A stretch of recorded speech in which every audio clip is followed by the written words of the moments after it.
Listening skills are half of communication skills. Most of the times, when we think about communication, we think about speaking, we think about how to be a great communicator, how to be able to say what we want to say. But, like one of you rightly pointed out, listening is the second half, and that is equally an important thing where it's not about being quiet, it's not about being passive, but it's about showing up and paying attention even when you are not talking. Now, I want you, one activity that I want to do right now is I want you to close your eyes and count the voices, noises, sounds that you can hear around you. Just try and catalog them in your mind.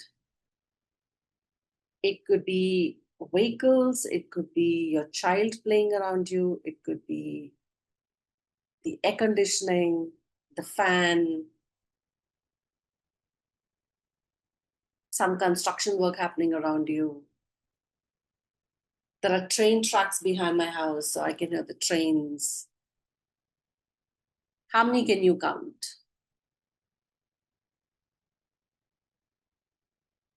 Yes, there is AC noise. Your mom washing the dishes. Vehicles. 5. Okay, Noor can hear 5 kinds of sounds. People talking around me. 6. Okay. Okay. Typing sound is right where you're typing. Office colleagues talking. Okay. Right. As you can see, there are a lot of sounds around us that bear their presence in our consciousness. I'm conscious of so many different sounds. There are sounds outside, you have air conditioning, you have people doing stuff around you, you have colleagues talking to you, but you also have noise inside your head. Like somebody said, the chatter in my mind. And the chatter in our minds has actually become louder, which is what statistics show. The chatter in our mind has become louder because our attention spans have become shorter than a goldfish. While I'm typing something, I will think of something that I need to send to a client. I will think of what's happening on Instagram. Maybe a message is going to ping. So there are so many things around me that can actually add to the internal chatter where I want to check what's happening on Instagram. I want to pay attention to the notification. I want to see what's happening on my phone. I also want to, check out what's happening with my client or whatever other work that my to-do list is including in my day, right? So listening and hearing are two different things. Hearing are the things that are happening around us, but we are not paying attention to them. And listening is something that I pay attention to. And because of this internal and external chatter, it's become all the more challenging to listen carefully to people, and which is what we're going to try and figure out today in terms of what to do. Now, I want you to think of and probably put on chat one top distraction that stops you from being a good listener. Like someone said, it's the internal chatter. What do you think stops you from being a good listener? Think about a time when you're sitting in a presentation, when you're sitting and listening to someone, maybe it's a group chat. What is the first distraction that comes to your mind? Do you start going towards your phone? Do you change your tabs? Do you think, let me sneak in some Instagram?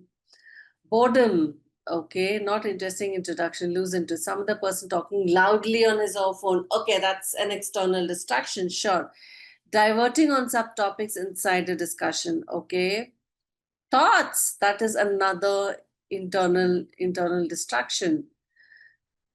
You're not audible clearly. I hope you're saying that is one of the reasons. My own thoughts. Yes, like I said, the chatter in our own mind has statistically become so loud that sometimes it is so hard for us to pay attention. Mostly my own thoughts. Yes, so we're going to look at how do we work on it. Listen with the intent to reply, not just understand. That is the most common reason why problems happen, because we are in a hurry to answer. What will my answer be? What will I respond to this? What do I want to say to this? And that is what becomes working on something else. Multitasking is definitely, especially if you're on a voice call or a video call, multitasking is something that is important. Even now, if you're scrolling on your phone or looking at your email, automatically there will be a time when you'll be like, oh, I missed something that she said, which is why I have questions and I have things for you to type it down so that you're able to drop your phone, drop your multitasking. Presentations are running too long. Sanjeevni, I think that is my problem as well, where I feel presentations run too long. Presentations should be short and snippy and interesting, like the presentation is going to be today, because I'm not going to show you any slides. I want us to be talking to each other. I want us to respond. I want us to have a conversation. Okay. So, number one, listening is different from hearing. Number two, external and internal distractions make it difficult for us to concentrate. But we cannot blame the barriers that we have to listening, but we have to make listening a way. Internal distractions are our own thoughts, our own distractions, social media, wanting to check notifications. External distractions are the sounds around us. You have the air conditioning, you have vehicles, you have honking, you have people talking around you, people talking on the phone. It could be people in your house if you work from home, people in your house doing something. So those are external and internal distractions. Uh, and the reasons why uh, listening is the most important. Number one, it shows respect and professionalism. When somebody is talking to me, the least I can do is do the favor of my attention, give my attention to someone. So it shows respect and professionalism. Great. So one answer is, if we feel we know everything, we stop listening. Average attention span is 40 to 45 minutes, keeping presentations shorter and more focused. 45 minutes is a really long time. I just said that our attention span is shorter than a goldfish's, which is actually somewhere around 6 seconds. So, which is why when I talk to my clients and I coach them, I tell them every 10 seconds, there has to be a question, there has to be a story, there has to be a speaking tool, which kind of attracts people, which is why I'm giving you stuff to write in the chat. I'm asking you questions, because otherwise you will inevitably probably start looking at your email, or you will try and start looking at Instagram, try and look at your WhatsApp, see what's happening. So that is the most common. In fact, our cell phones are the most common distraction when we've not done anything wrong, but the other person is saying something. At that time, we stop listening. You could say that, Chandra, you could say that when someone's telling you something that is unnecessary, we tend to stop listening. So whatever the various different reasons in terms of listening or the barriers to listening, the simple point here is we have to learn how to listen and pay attention, because at the end of the day, if something is being said, it is being said for a reason. We may zone out for whatever reasons, but at the end of the day, I have to listen because I need to be able to respond to it. Something is being told to me because it has something to do with the work that I'm going to be doing, which is why number one reason why we should be paying attention is to be respectful and be professional, because somebody is making the effort of telling us something, and hence we need to be able to listen to them. The second most important thing is to build rapport and trust. Only when I'm listening to someone will I trust someone. And we will go to how can we go ahead and be good listeners. But the few reasons are respect and professionalism. Second is building trust and rapport. What is rapport? Rapport is when you and the listener are in sync with each other. And that is going to happen only when we have eye contact, when we match the body language of this person. So rapport building is something that happens when, especially one-on-one, you're listening to someone and you're able to match this person's eye contact and body language. So building rapport is very important. And remember that when I say how to be a good listener, some of the tips can also apply to you when you're speaking, to ensure that people listen to you. Okay. So if you make eye contact Pay attention to people's body language. As a speaker, you make people become better listeners, because when you maintain eye contact with everyone, you compel everybody to look at you. And it's very hard to look at you and make it difficult to not listen. One-on-one communication.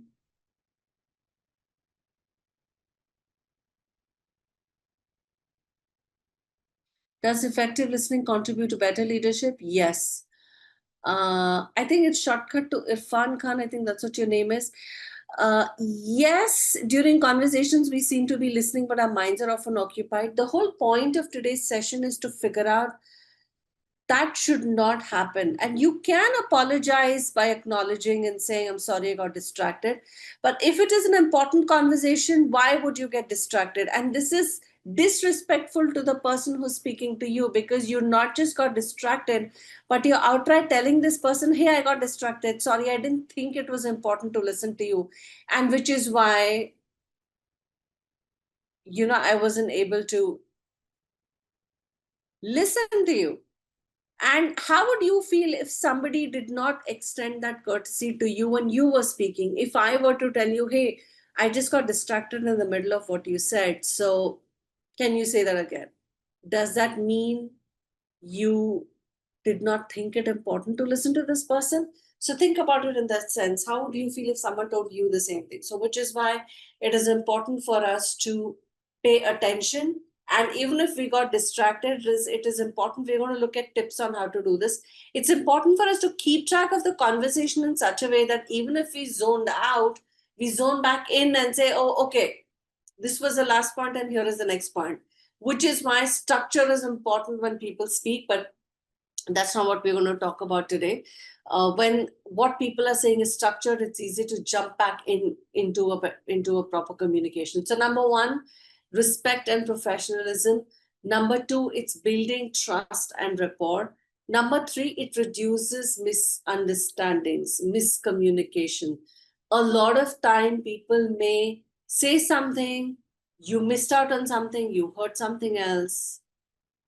Yes, it's good when people say, can you repeat? But how many times can you say that to an individual?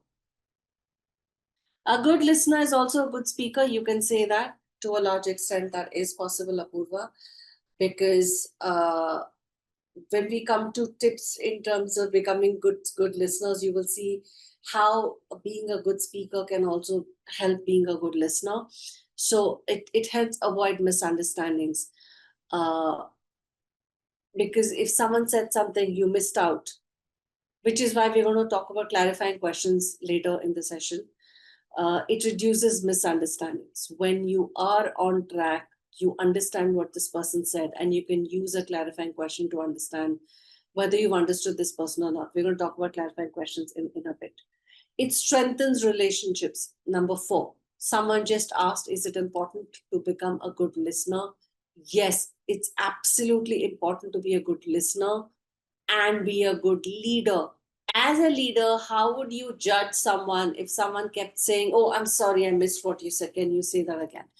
Maybe once, maybe twice is actually pushing it, but not more than that at all. Because as a leader, being a good listener is a given, it is a part of your personal brand. You cannot have someone say, oh, I'm sorry, I keep losing track of it. You cannot say that often, because being a good listener is a part of being a good leader. How to exclude noise while listening, as most speakers tend to add many unnecessary information. How to tell them without being rude. Okay, I don't think you can control what the speaker wants to say, because the speaker is going to have their own way of laying out what they want to say. You can always make notes. We're going to come to that when we talk about being great listeners.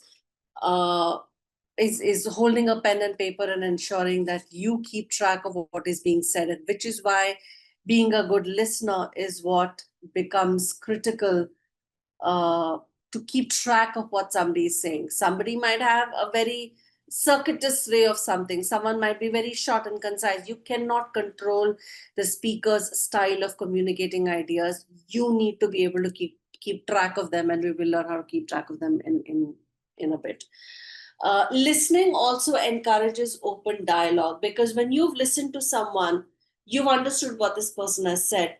You can very openly start questioning what this person did or did not say, any confusions that you have had, any conflict that you have with this person, any thing that you do not agree with, you can go ahead and straight away tell this person, because you paid attention and you made the effort to listen and understand what this person had to say. Okay. It enhances collaboration. Collaboration is possible because listening and speaking are two parts of communication. It's a part of how people communicate with each other, which is why when you are able to say something and then listen something and then you say something, it just becomes a part of a collaboration where both of them are on the same track, and that is how you're able to collaborate.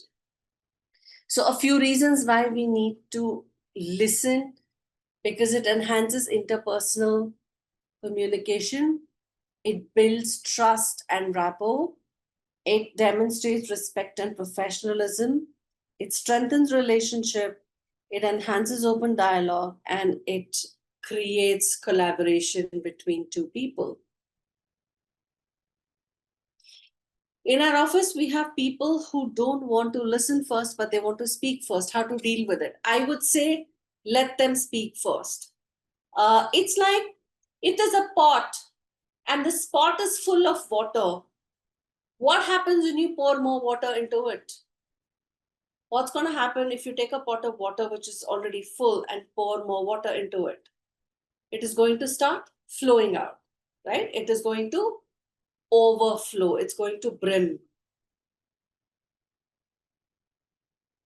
No, you can continue asking questions, Nidhi. I'm perfectly fine with people asking questions as we go along. Don't worry, I'm not going to lose my flow because I know what I'm going to do in my session. So you can continue asking questions. That is perfectly fine. Okay. Yeah. So what do? It starts overflowing. So is there any point pouring water into the bowl, into the pot? There's really no point. So if people are eager to speak in any situation, it could be in a presentation, it could be when someone's angry, it could be when someone's being assertive, when you're negotiating. Okay. The first thing, if someone's eager to speak, let them speak. Let their minds be empty. Only then you can pour the water of what you want to say. Otherwise, they will distract you, they will disturb you in between and say, but no, but listen to me. But this is what I wanted to say. Okay. So, which is why it is important for you to let them speak. When they speak, be a good listener. Look at the main points that they are trying to say. What are their objections? What is their point of view? What is it so urgent that they really want to get it out of their chest? Okay.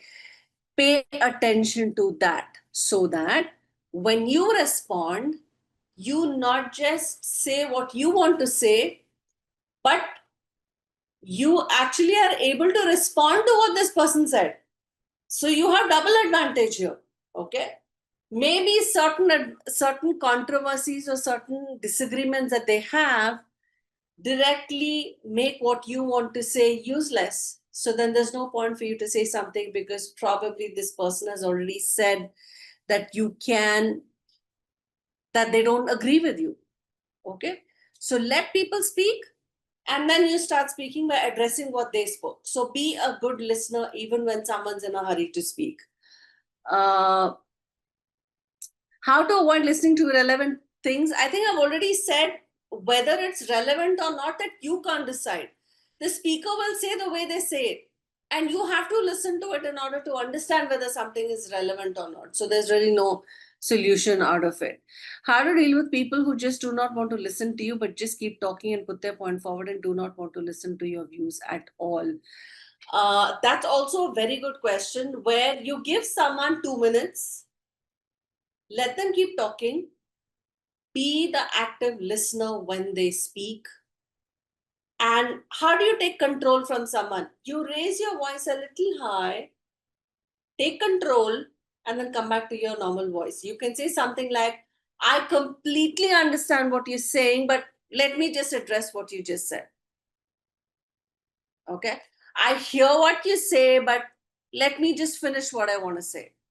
Okay. So you raise your voice slightly higher, take control, and then you come back. Because otherwise, like you rightly said, some people may talk for 2 minutes, 3 minutes, 5 minutes in circles without going anywhere. But if you feel that this person has said whatever he, she wants to, you raise your voice a little, jump in and take the control back. Okay. How to be selective listener in relation to the time management and people? I think, again, the same question. You cannot be selective. You have to listen to everything and then be able to select whether you want to acknowledge something or not. Okay. And in terms of time management, I've already told you, give someone at least a couple of minutes, because if the pot is full, anything that you pour in is not going to make any difference. It is just going to overflow and flow away. Okay. So let this person empty his mind a little bit, and then you can jump in and take control back in terms of uh, being able to say what you want to say. If that makes sense, give me a thumbs up, because quite a few people ask the same question. So if you've gotten your answer, just give me a thumbs up and I'll know that you've gotten the answer. Okay. Now we're going to look at tips to become a better listener. Keeping in mind what makes us bad listeners, the very first point is to control your internal dialogue. Control your internal dialogue. You may have, like I said, things like what's happening in my Instagram feed. There are notifications on my phone. Thanks, Harsha. There are notifications on my phone. There are people talking around me. Do I listen to this person? Oh, I have something to tell my client. Oh, I have to write an email also. I have to respond to something else. So, very, very first thing, control the internal dialogue. That is the most important thing. You need to be able to control your internal dialogue. Okay. Uh, Whatever is happening in your mind, you also need to empty out your brain. Only then you'll be able to take in what someone is trying to say. Okay. So that's number one. Control your internal dialogue. Internal dialogue is like spring. The more I control, the more it bounces back. It is just about practice. Just remember, if your career track, in your career at some point, you want to be a good leader, you want to be able to lead people, you want to be able to reach a point of, promotion where you are responsible for different stakeholders. Remember that developing listening skills is non-negotiable. You cannot say that, oh, my mind is like that, my generation is like that, I don't know how to control it. Okay. Remember, how to control internal dialogue is one of the most important things. How to control internal dialogue? When someone is continuously distracting the session just to grab attention, I think as a listener, it's not your job. As a speaker, it's the speaker's job to control the people who are speaking a lot. Unfortunately, as a listener, you cannot do anything. Okay. How do you control your internal dialogue? I would say that practice deep work. I don't know how many of you know. Uh, when we're the speakers, I think one polite way of doing it is to stop someone and say, would you mind if I complete my presentation? And then you can ask your questions at the end. Or you can say, I will take questions at the end. So could you please hold on to what you want to say and then we can discuss it after my presentation?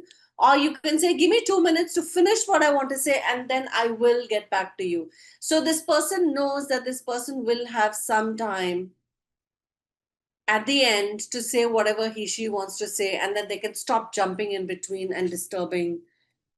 Okay, Irfan, I've read the whole story that you have put in there. A polite and effective way to guide him to be more concise is exactly what I just said.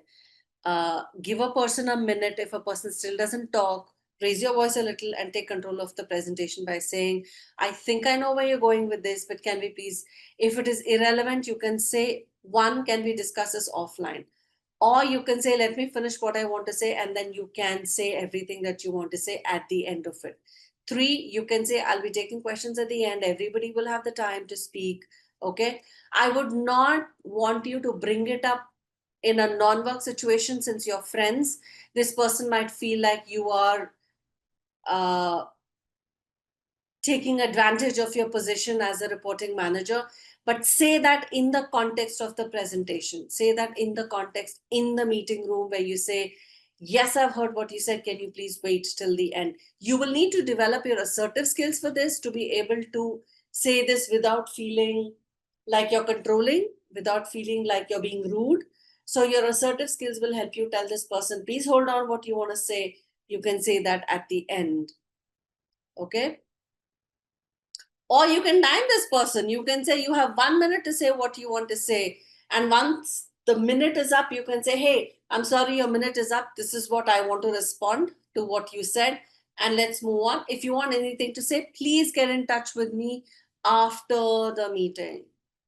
Okay. So that all that noise making can get sorted after the meeting and your brand is not compromised in front of your people. I hope that answers the question. Give me a thumbs up if it does. How to control internal dialogue? I'm coming to it in 1 minute. Well, if your manager expects you to repeat it, I'm sorry. Maybe you could send him a one pager before the meeting, email it to him, or you'll have to repeat it if the manager doesn't remember. Unfortunately, he's a manager, so I don't think you can dictate him in terms of. Seema, again, you cannot control what someone is saying. You may feel that someone's not saying the right thing, but unless you listen to someone, you cannot just assume that this person is not saying proper stuff. Just give me 1 second. Uh, People who want to know more about deep work, I encourage you to read this book by Cal Newport. This is one of the best books that I have learned deep work from. He's from a research background, so he brings in that research background with him. Very simply, the first part of the book talks about why it's hard for us to do deep work, and second part shows us exactly how to do deep work. Okay. Deep work is nothing but, I don't know if you guys have heard of Pomodoro technique. Pomodoro is 25 minutes on, 5 minutes off, where you focus just on one task. Okay. Deep work is actually beyond the scope of this session. But since you asked, try and read that book and it'll definitely help you. Seema, I hope that answers your question. Just by the tone, don't assume what someone wants to say is not okay. Yes, it's called deep work by. It definitely comes with experience, Irfan. You have to be able to communicate that you're listening, and we're going to look at how to do that. Like I said, number one, control your internal dialogue. Number two, when you're listening, if possible, always try and do that with a pen and paper in your hand so that you can summarize what this person is trying to say. Okay. Whenever possible, pen and paper, because then your focus is on the pen and paper, writing down what is the point, whether it is a relevant or an irrelevant point that you can decide after you have made pointers in terms of what this person has said. Okay. That is the second most important thing. Use pen and paper to write down what this person has said. Okay. Which will also help you paraphrase. From what you just said, I heard A, B, and C. Okay. And no matter what level you are at, try and start practicing these right away so that when you come to a leadership level, it becomes easy for you to practice these things and become mindful listeners. Number one, ignore or keep track, control internal dialogue. Number two, have pen and paper. And number three, paraphrasing. All right. A couple of ways in which you can become better listeners non-verbally. Number one, nod your head. And when you're a speaker and you see these non-verbal cues, you figure out that people are listening to you. Okay. when people nod, when people write something down, especially on Zoom calls, keep your video on and nod at people.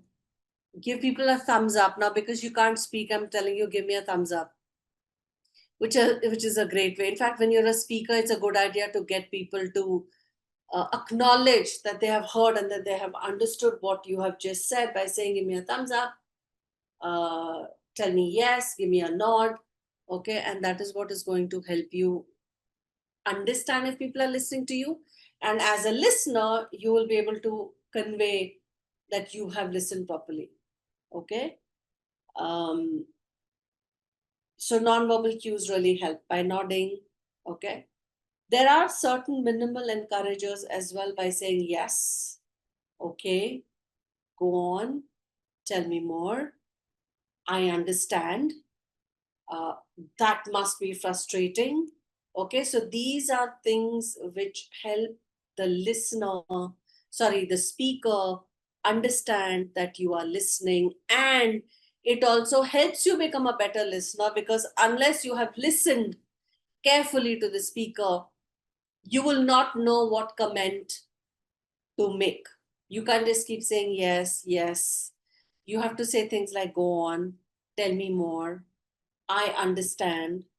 That must be tough. So, this is another way to hold yourself accountable and make yourself listen, because otherwise, you don't know what to say. Okay. I think as a speaker, it's your job to bring in the complete knowledge and correct people who have half knowledge if you have the complete knowledge. And I'm assuming you have the complete knowledge if you assume that people do not have the complete knowledge. You're saying how to handle half knowledge people. Okay, so then it's your job to correct them. If it is within the scope of it, great. If it is without the scope of your presentation, always feel free to tell people, can I please talk to you after the presentation, so that, yeah, so if they're from a different stream and they admit they're right, that's great. I hope I'm getting what you said. You can always say, please get in touch after the presentation, because then that completely cuts out things that are not relevant and keeps everything beyond the presentation. So then it shows your meeting control, it shows your assertive skills, and it shows that you're able to keep the meeting on track. Like I mentioned deep work, but at the same time, I said it is beyond the scope of this presentation. So if you have questions, we can take that outside the scope of the presentation. Okay, we can do that outside of this class. We cannot do it right now. Okay, so what are the three things that I just said so far? I said control. I think I've already mentioned how to deal with the dominant talker. Let them talk for a couple of minutes and then take control. Work on your assertive skills to practice how to take control back if you are running the meeting, because if it is very bad reflection on your personal brand, if people just are able to take control away from you in a meeting. So you have to be able to do that on your own using your assertive skills. Number one, control internal dialogue. Number two, use pen and paper. And number three, paraphrase. To practice, these are the top three things that you can start with. Control your internal dialogue, use pen and paper, and paraphrase what someone said. From what you just said, this is what I understood. A couple of other things that you can do is use nonverbal cues and use verbal cues. Okay, the minimal encourages like, go on, tell me more, all right. Okay, ask clarifying questions. Instead of saying I got distracted, maybe ask a clarifying question. Ask a question like, um, from what you just said, I understood that this project is going to get delayed by another 3 months. Did I get that right? Say yes or no, and the person can clarify it. Or you can say that the project is going to get delayed by 3 months because of budgetary constraints. Did I get that right?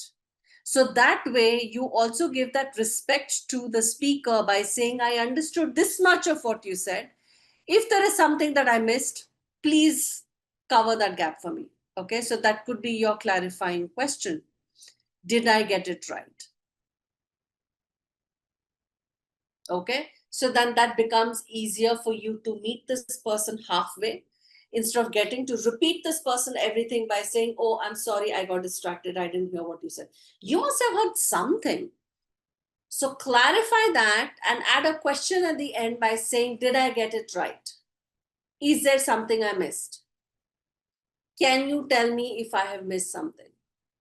Okay, so you give the respect to this person as well. Okay, listen to understand, not to respond. This is probably the headline of today's session. Listen to understand, not to respond. Okay, and this will happen when you use a pen and paper, you control your internal dialogue, and you try and paraphrase what is it that this person is trying to say. Three most important things that I've said. Okay, now type it out in the chat. What are the three most important things that stand out for you? What are the three things that I said? Even if you write the other things, that's completely fine. I shared at least 6 things right now. What are the things that stand out for you? Control internal dialogue, acknowledge by saying yes, okay, go on, fantastic. Ask a clarifying question, yes. Use pen and paper because that keeps you grounded into what someone is saying. Yes. What are some paraphrasing questions? I understood XYZ. Did I get it right? Listen to understand, not to respond. Absolutely perfect. And in order to control internal dialogue, learn to do deep work. It means learn to stick to certain periods of time where you don't get distracted. You practice sticking to what you are trying to do. You don't open another tab, you don't look at another email, you don't check your phone, you don't look at social media. Okay. Another simple trick that I do when I get distracted is I have a post-it and I have a pen, and I will always keep that next to me. As soon as I start getting distracted, I want to go to a different window or go to a different task, I just write it down on that. Irfan, I'm coming to a question. Give me a second. I quickly write it down on that post-it so that one, I don't forget the task, and two, I can always come back to it after my deep work slot is over. Okay, so a pen and post-it is a very good device to keep our distractions in check. You think of an email, write it down. You think of social media, write it down. You think of a notification, write it down.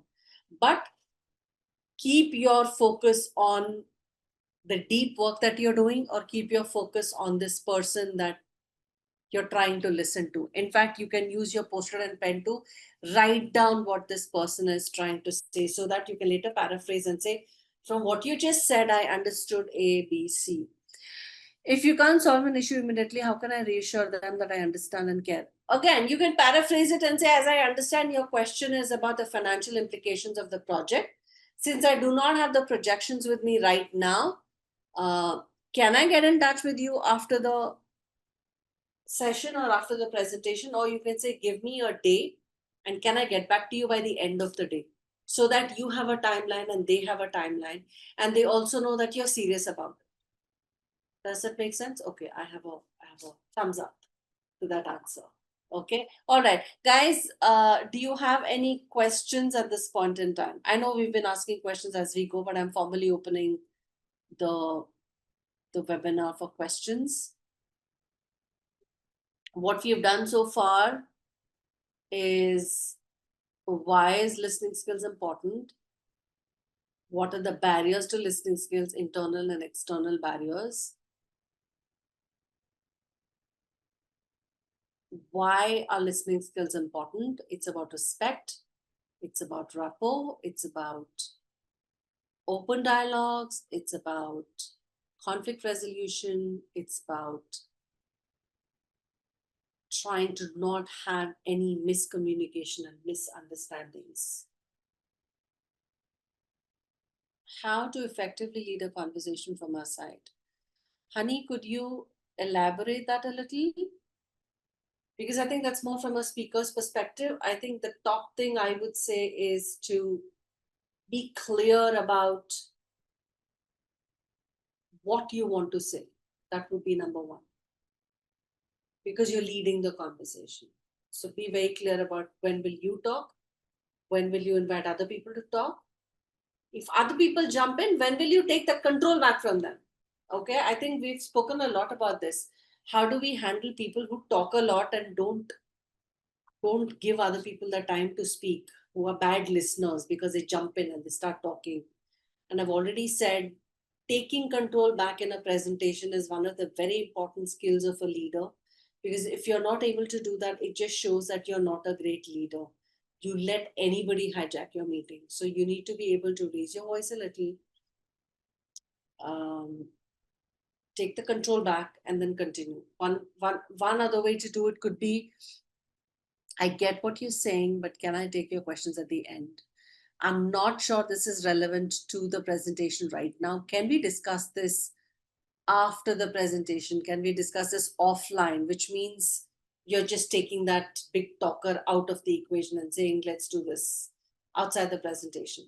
Okay, those are a couple of ways to handle people who talk a lot and they are not just good listeners at all. That also gives you the control. Honey, I hope I was able to answer your question. Effectively leading conversation, you should know when you will talk and when you will let other people talk. You have to understand what are the more important things that are being told. Does everything need your attention? Maybe not. Taking short breaks would really help, since you're talking about working overtime and long times. Taking a break, it could be just for a short walk or deep breathing or meditation. I think that helps us reset our minds. That could be one thing that will help. My biggest tip is having pen and paper in your hand, because that way you don't have to burden your mind to remember everything. You can just keep jotting things down. Whatever you feel is important, it's right there. Whatever you feel is not important, that's also right there. And whatever's important, you can pick that up and start asking questions or paraphrasing from there and saying, these are the 2-3 things that I understood. Did I get it right? So that way you have a second chance to get things right. And if it is not right, obviously the speaker will correct you. Does that help you? Yes. Got it. And then jot things down. Understood. Thank you. We have a question from Sri Harsha. He's saying, please suggest the best way to open and end a conversation. Opening a conversation is always talking about what is a headline. A lot of people waste those initial 10 seconds in saying, good morning, everybody. How are you? Welcome to the presentation. Thank you so much for giving me a chance. Those initial 10-15 seconds are your chance to grab people's attention. So make the most of it. Remember, your voice plays a very important role when it comes to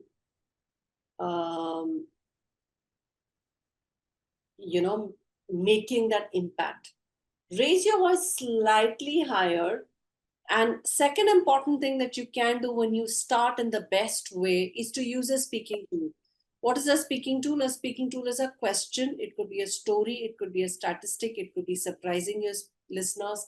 It could be one such thing which people do not expect. Now, I was at a public speaking conference last month, and it's a public speaking conference, right? So it's a Toastmasters conference. Everybody goes on stage and makes a presentation. They're there to make speeches.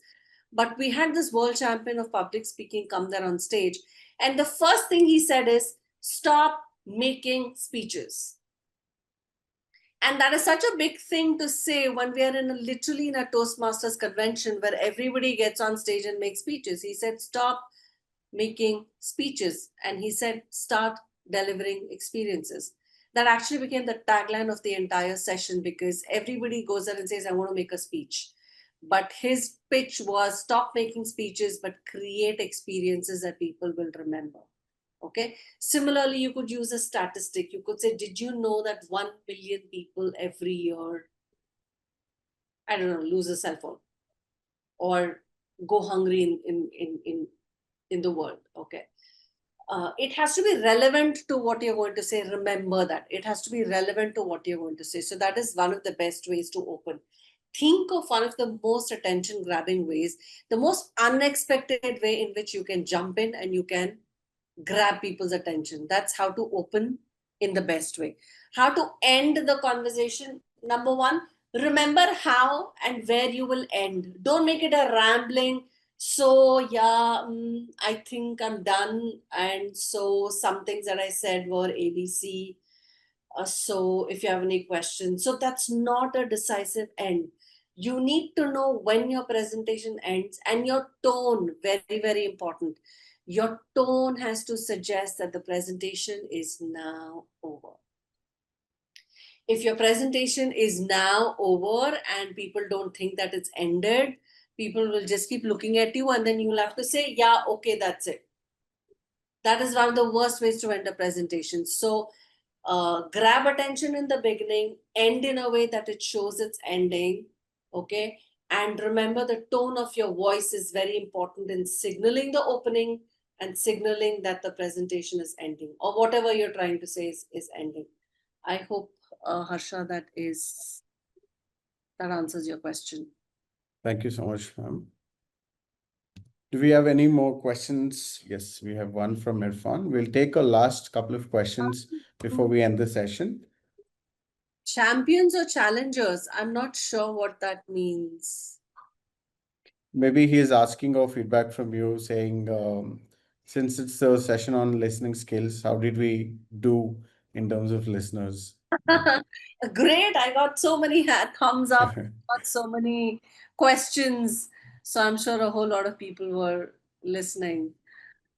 Okay. Thank you so much, Diksha. Appreciate it. Thank you so much. See, listening skills as such is not something that I can give you a lot of tips, but at the end of the day, it's about you going and applying it, controlling your internal dialogue, ensuring that you're able to pay attention to what someone is saying. Paraphrase it in your mind, or paraphrase it to that person and say, did I get it right? Okay. And it's only through everyday practice that you're going to become better listeners. And as such, controlling your internal dialogue is a good thing to begin with, because it becomes important not just in your professional life but also personal lives. I'm looking at all those husbands over there who consider your wife's voice to be just background noise. Right? So it's important for you to also be able to listen to people with empathy and with focus, even in your personal lives. Okay, it could be your children, it could be your spouses, it could be your friends who come to you with problems.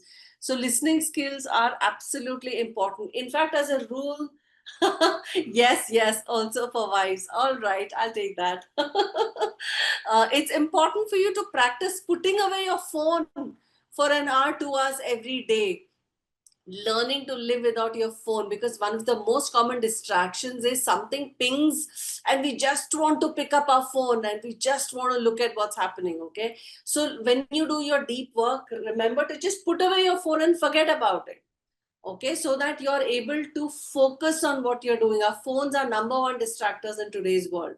So which is why you need to learn how to be without your phone as well, especially for important meetings. Make it a point to put it on silent and put it away in your laptop bags or your handbags or whatever, and say, now I'm here just for the meeting, just to listen to this person. And practice is what makes it perfect. You know all the tips, you just have to start applying them. Great. Wonderful. So on that note, like ma'am said, I'm going to end the conversation. Maybe I'll take tips from ma'am later, whether the ending was good or bad. But thank you so much, ma'am, for agreeing to do this for us. The certain thoughts from my end as well. As we all of us, we do join a lot of sessions. We do hear a lot of speakers saying a lot of things about different topics, that are related to us, right? We expect a PPT to come out. We expect a reader reading out of the PPTs and all of that. But For me, this has been a great, move away from that style of, speaking, right? You've been straight, you've been taking questions since the beginning, and you've been answering these questions because we're not moving them questions to at a later stage. Maybe somebody might have left the session by then, due to a meeting, but, whatever you explained in the session, right? Let people put out. So we've practiced that throughout the session, and it was a great session. It was a great learning. I'm hoping that everyone will also agree with me on those lines. So thank you so much for taking the time and doing this for us. We intend to get you back and get a lot of other sessions done from you if possible. So thank Thank you. you. I And had a also, sorry, ma'am. I had a great time Yeah, too. wonderful. And I would also like to take this opportunity to thank everyone who's attended the session today. Thank you so much, everyone. You've taken out some time to, put in efforts to build your listening skills. I'm sure most of you must have, had meetings, had other important works to do, but you still took out some time to come and join the session. From, I think, the 300 odd people, I think we had about 200 people join. So thank you so much, and we look forward to seeing you on next Friday. We're doing a session, yoga session next Friday to observe the International Yoga Day. So we look forward to welcoming you on the session next Friday and teaching you something about yoga and making you lead a healthy and happy life. So that's it from our end for today. Thank you so much, and have a great weekend. Have a great weekend, ma'am.